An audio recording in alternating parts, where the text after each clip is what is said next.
Davant de la impossibilitat de fer-lo a Collserola i bueno, que milers de nens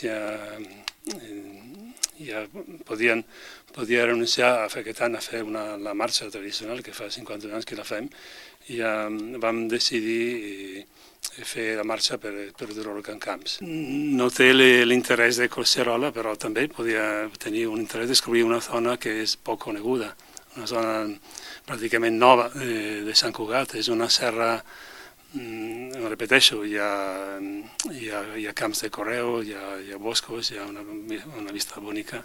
La dificultat, el desnivell són pràcticament iguals. És a dir, ara hem modificat el nostre web per lo que són la zona del dinar i un altre petit detalls com arribar-hi, però el temps de sortida, de pausa del dinar i l'arribada són igual, perquè eren 12,5, aquí són 12,45, hi ha molt pocs metres de diferència. Una marxa similar a l'infantil, però sempre aniran separats els nens. Sortiran mitja hora abans, arribaran aquí 40, bueno, segons el ritme, no? Arribaran entre 45 minuts i 35 minuts abans dels altres, aniran amb una samarreta diferent, però clar, aquest any no podem fer-la molt més engrescadora degut al problema de tenir un recorregut diferent, una zona de bosc que està més limitada que no la zona aquella de Can Coll.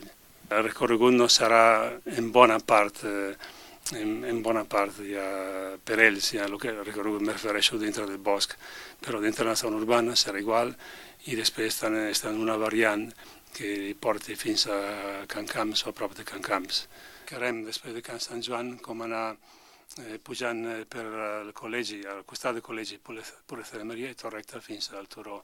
Però si volen anar en cotxe des d'aquí, i a tota aquella zona és una zona on cada dia hi ha centenars de cotxes aparcats, el diumenge no hi ha, perquè hi ha televisió espanyola a Sant Cugat, molt col·legi, zona comercial, Novotel, i també poden anar en el tren de ferrocarril, amb el metro de ferrocarril fins a Can Sant Joan, i des d'allà és una mitja horeta més o menys de pujada.